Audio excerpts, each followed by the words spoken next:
todos los afiliados al Colegio Colombiano de Abogados Administrativistas. Doctor Mauricio Rodríguez Tamayo, presidente del Colegio Colombiano de Abogados Administrativistas. Doctor Fernando Carrillo Flores, Procurador General de la Nación. Doctor Jaime Orlando Santofimio Gamboa, es consejero de Estado, profesor y catedrático. Agradezco a ustedes la confianza en esta intervención el día de hoy y les doy un saludo especial a todos los que nos están viendo por estos medios y por supuesto a los afiliados y a los inscritos a este nuevo colegio. Como presidente del Consejo de Estado celebro esta iniciativa y le auguro éxitos en sus labores de promoción y desarrollo académico del derecho administrativo y por supuesto para la cátedra Gabriel de Vega Pinzón, signada desde ya por el exigente propósito de perpetuar el legado de este gran administrativista, cuya prematura despedida privó al medio académico de sus rigurosos y juiciosos análisis y enseñanzas. Corresponderá a esta cátedra entonces servir de espacio para la reflexión, el estudio y el debate académico sobre los siempre intensos y nunca callados debates del derecho administrativo, así como de la promoción de la ética y la vocación del servicio. Sin duda, tal labor honrará la memoria de Gabriel.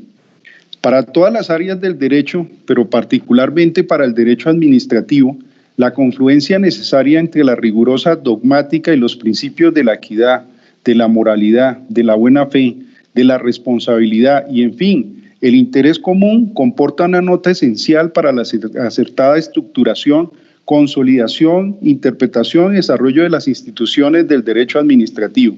Aspectos todos estos que concurren en sucintas ideas que con generosidad me han solicitado preparar el día de hoy, pues todo ello se refleja en los propósitos del Colegio Colombiano de Abogados Administrativistas, en la memoria del profesor Gabriel de Vega y, por supuesto, en el servicio que para los altos intereses del país ha prestado el Consejo de Estado, institución que honrosamente me permito presidir.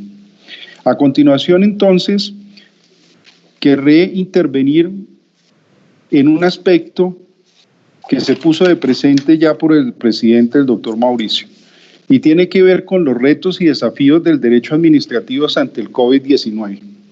Ninguno de nosotros vivió la peste negra de la Edad Media, ni lo que conoció como la epidemia de la gripe española en 1918, acontecimientos históricos que afectaron de manera determinante la salubridad pública y que ponen de presente que la evidente exposición y vulnerabilidad de la humanidad a eventos súbitos y claramente irresistibles nos encontramos inermes. Desde el punto de vista económico y social, el aislamiento social y la cuarentena obligatoria como herramientas para contener la pandemia empiezan a ser descritas como el gran confinamiento o el gran encierro, para asemejar sus consecuencias a lo acontecido en la Gran Depresión de 1929. Y para quienes no quieren ir tan lejos, la crisis que actualmente nos agobia es comparada con lo acontecido en los mercados financieros del 2008, con la solicitud de quiebra por parte de Lehman Brothers el 15 de septiembre de ese año.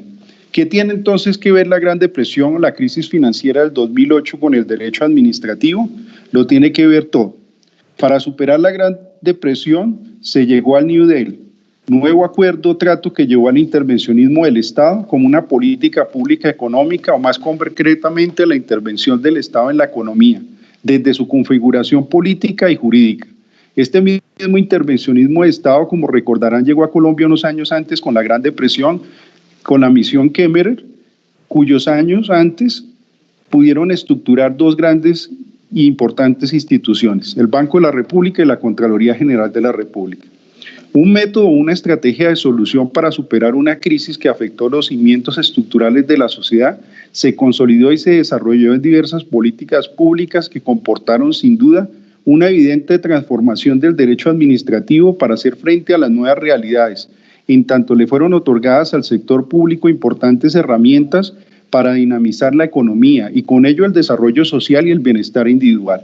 Un estadio más avanzado de injerencia del Estado en la economía llega a nuestro país con la reforma constitucional del 36, que reivindica la función social del Estado y de la propiedad, y por ende su papel de prestador de servicios públicos. Entonces, la noción de servicio público, monopolio estatal, actividades del fomento, subvenciones públicas, todas las cuales tienen que ver con el intervencionismo de Estado, generaron un gran avance en nuestro derecho administrativo, puesto que empezaron a desarrollarse estructuras administrativas bajo las figuras de los establecimientos públicos, de las empresas industriales y comerciales del Estado, de las sociedades de economía mixta, entre otras, todo lo cual conllevó a la necesidad de distinguir claramente nociones tales como los actos y contratos sometidos al derecho administrativo, de aquellas de gestión económica atribuida a empresas y sociedades que por regla general se sujetaban al derecho privado. Los cambios de paradigma acontecidos durante el siglo XX, en particular con la superación de la noción de Estado totalitario de corte comunista materializado por la caída del muro de Berlín en 1989, son considerados por la Asamblea Constituyente y se ven reflejados en el carácter ecléctico de nuestra Constitución Política del 91. Entonces se instauró un nuevo enfoque respecto de lo que tradicionalmente se ha conocido como intervención del Estado en la economía, doctrinalmente sosteniéndose que este cambio en materia de intervención llevó a que el Estado ya no fuera el prestador directo de servicios públicos, sino regulador del mismo, lo que implicó en principio que la administración podía desarrollarse de manera eficiente y ventajosa también por el sector privado. Al instaurarse ese monopolio estatal como excepcional y permitirse entonces a los particulares el cumplimiento de los servicios que antes eran a cargo del Estado. Llega entonces la regulación, los organismos reguladores, las intensas funciones de inspección y vigilancia de control del Estado, ocupando buena parte del decenio del siglo XX, lo que llevó al crecimiento exponencial del derecho administrativo y un surgimiento de un fenómeno de globalización que llegó al derecho administrativo a denominarse también global. En lo que algunos denominan el péndulo de la historia, los primeros años del siglo XXI introducen el fenómeno de la desregulación e incluso autorregulación, lo que para muchos, el más destacado de ellos, autores, Premio Nobel de Economía Paul Gröning, lleva a una crisis financiera del 2008. ¿Y cómo se superó esa crisis? Inyectando dinero público a los bancos, nacionalizando algunos de ellos y sometiéndolos a la mayor supervisión previa a una reorganización administrativa de los organismos reguladores y de vigilancia y control. En la actual coyuntura creada por la amenaza mundial del coronavirus, COVID-19, ¿cuál ha sido la respuesta de los estados?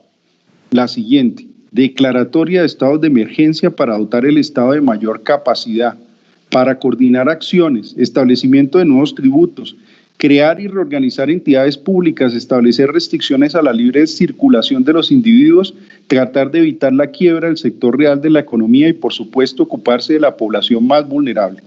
Las medidas de aislamiento social considerada como esencial para enfrentar la pandemia del COVID-19 ha generado la idea de una supuesta tensión entre la actividad económica y la salud, o por decir mejor, la asistencia sanitaria.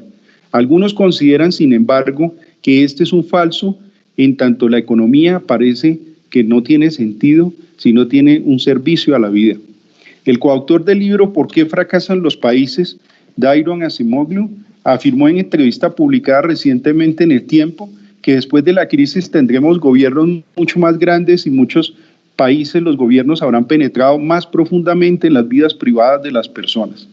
En el plano jurídico, la afirmación del autor nos permite advertir que durante la crisis y producto de ella nos encontraremos ante ingentes retos para el derecho administrativo, por cuyos cauces deberá pasar tanto la regulación como el control, las potestades, las instituciones y mecanismos utilizados para conjurar la crisis y evitar la extensión de sus efectos. Pero eso no es todo. El derecho administrativo afrontará un gran reto de encauzar las dinámicas sociales y económicas que surgirán a partir de una crisis global que parece estar llamada a romper estructuras tradicionales de nuestra forma de vida y de la forma de relacionamiento del individuo con el Estado. Nos enfrentamos, como surge evidente con nuestra actual telepresencia, a la profundización acelerada de los cambios que conlleva el uso de las tecnologías de la información y las comunicaciones, lo cual sin duda tendrá efectos en el funcionamiento del aparato estatal. Se profundiza así el de Estado administrativo, la sociedad de la información y de los riesgos y la administración electrónica. Igualmente, en particular, auguro desarrollos dinámicos en ciertos aspectos de nuestra disciplina administrativa, tales como, primero, el llamado derecho administrativo sanitario, lo que implicaría un énfasis en los derechos colectivos. Segundo, la creación y reestructuración de organismos y entidades públicas. Tercero, la revisión o redefinición de la relación laboral entre la administración y el personal sanitario a su servicio y en general todos los servidores del Estado. Cuarto, el fortalecimiento de las potestades de control de la administración y su facultad sancionatoria. Quinto, la dinamización del principio de la justicia contractual y la pareja revisión de los conceptos de fuerza mayor, excesiva onerosidad sobreviniente e interés en la prestación. Sexto, el rápido desarrollo de las actuaciones administrativas por medios virtuales, lo que conlleva revisar asuntos relacionados como los expedientes, los actos administrativos y en general el procedimiento administrativo a través de medios electrónicos. Los anteriores desafíos no serán menores para el juez contencioso administrativo sobre quien recaerá el control de las actuaciones. Él es el llamado a controlar el ejercicio del poder de las autoridades públicas y de decantar el contenido y alcance de los derechos de los ciudadanos de cara a las nuevas dinámicas sociales y económicas que estaremos abocados a afrontar. ¿Cuándo pasó por nuestra mente que la facultad de restricción de la circulación de las personas otorgadas en normas ordinarias a las autoridades públicas supondría su ejercicio con la magnitud temporal y espacial que hoy estamos presenciando? ¿Cómo afrontar desde el derecho administrativo las actuales dificultades en la prestación y continuidad del servicio público y cómo evitar que ello vuelva a ocurrir? ¿Cómo desconocer la importancia del principio de solidaridad que entrará a nutrir las relaciones jurídico-negociales de los particulares con el Estado? ¿Cómo desconocer la necesidad de que el Estado, en sus distintas facetas, debe ser el principal promotor de mitigar los efectos del cambio climático y con ello evitar una futura crisis aún mayor que la actual? Pues muy bien, esos retos no son menores de cara a la administración de justicia, de la forma en que las Cortes deben afrontar estas nuevas realidades y particularmente de cómo la justicia contencioso administrativa ha de responder a las necesidades de sus usuarios y por supuesto de sus funcionarios. Por el momento son más las inquietudes que las soluciones definitivas. Nos encontramos en un proceso de ensayo y error, el cual no hemos visto sino abocados inopinadamente. Estamos ante circunstancias inéditas en el último siglo y haciendo cosas que nunca antes habíamos hecho. No tenemos ninguna otra opción y esta circunstancia, por cierto dramática, ha sacado sin duda lo mejor de las autoridades encargadas en la formulación de las políticas públicas, en su control y de los jueces, los académicos y de todos los concernidos en estas materias. Con seguridad nos equivocaremos, pero estaremos prestos a corregir nuestros yerros y a continuar en la búsqueda de las mejores soluciones para esta coyuntura. Toda crisis, sin embargo, apareja oportunidades y progresos antes impensables. Nuestra visión sobre la necesidad de la justicia online ha variado sustancialmente en las últimas semanas. Más allá de lo anticipado hace meses o años, ¿hace cuánto estamos hablando del expediente y de la justicia en línea? ¿Desde hace cuánto estamos anhelando el día en el que aplicaríamos la ya ampliada regulación sobre el uso de las tecnologías de la información y las comunicaciones en la justicia? Pues bien, llegó el momento. Ahora sí el siglo XXI nos exigió hacer realidad nuestros anhelos y poner en práctica todos los conocimientos, proyectos y desarrollos normativos acumulados en las últimas décadas para poner a tono la justicia con las demandas de la sociedad. Esto, sin embargo, no será simplemente coyuntural. La implementación actual de las TICs en la justicia tiene un sello inevitable de permanencia, pues su uso garantiza en la práctica el acceso a la administración de justicia. Las Cortes, los tribunales, los juzgados y en particular de la justicia no son en esencia un lugar sino un servicio. Se trata de una entelequia construida por la sociedad para procurar la satisfacción de las necesidades de todos los individuos y bajo tal inteligencia su funcionamiento no se restringe a una edificación, a un lugar, a una sala de audiencias, a un expediente físico. El mundo virtual cuenta con todos los mecanismos necesarios para que el servicio continúe y por supuesto se perfeccione. Justamente frente al uso de las TIC en el caso de la justicia, la semana pasada la Facultad de Derecho de la Universidad de Harvard realizó un seminario virtual en que invitó al académico Richard Swirsky, reconocido abogado y consultor británico, a hablar de su libro Las Cortes en líneas y el futuro de la justicia. obra publicada el año pasado por dicha universidad. En su presentación, el autor señaló que la tecnología nos ha hecho preguntar si el futuro será necesario que esos despachos judiciales físicos para resolver las controversias o si por el contrario se podemos prescindir de esos espacios. Esta pregunta toma relevancia en momentos como los actuales, en donde el COVID-19 ha demostrado la necesidad y urgencia de pensar en nuevas formas de desarrollar el trabajo judicial y de garantizar el acceso a la justicia de todos los ciudadanos.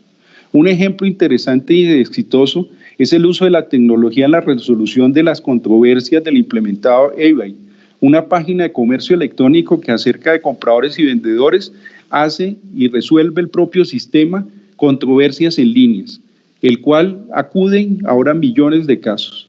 Para este autor existen dos maneras de implementar la tecnología.